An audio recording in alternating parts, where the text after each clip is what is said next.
Alright, unions. Am I for or against them? I'm kind of a level playing field. I see the need for them. I see that they can be beneficial when used properly. Um, I've always been against using one. I've offered it, obviously. I just don't. To me, from my experience in life, the rates that go towards unionization eventually go towards being paid to some political agenda that I do not agree with.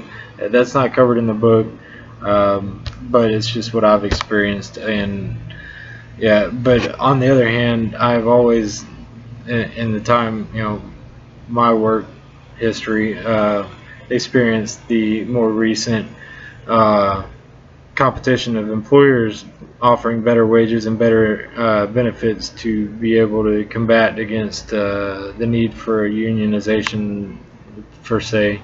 But on that stance, I'll go into things I learned and stuff like that. I guess my dad, I knew he was part of a union, so I asked him. One of the things I learned is full representation, and I did not know that until I read it in the book.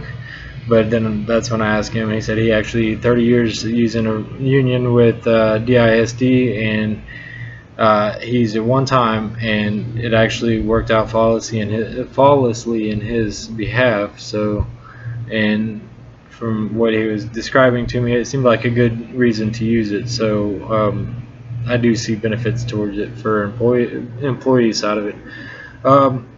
Some of the other things I learned was strikes. I did not know, and I hate to admit this as a future entrepreneur, I did not know that they had the right to strike. I did not know you had that. I thought I always wondered, well, why not just fire the person and give somebody else that's willing to do the job,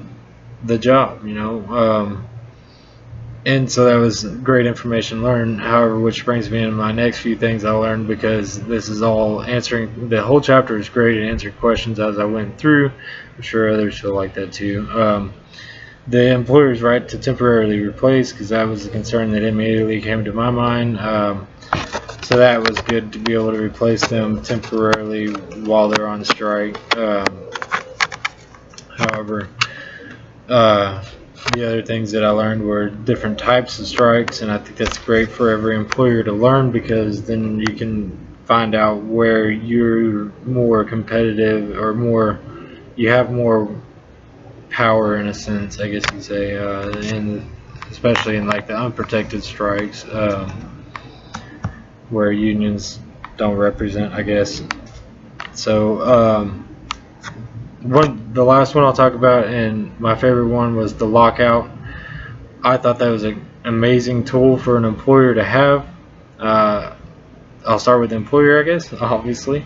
To be able to, with the employee having the right to have the strike and the unions backing them and all this, coming to an agreement can be tough, and if it never does come to an agreement in the time that that it expires, to be able to lock them out and use those temporary employers to keep things going while the others that are on strike, get a little extra time to decide whether or not they want to come back to work or quit and find another job.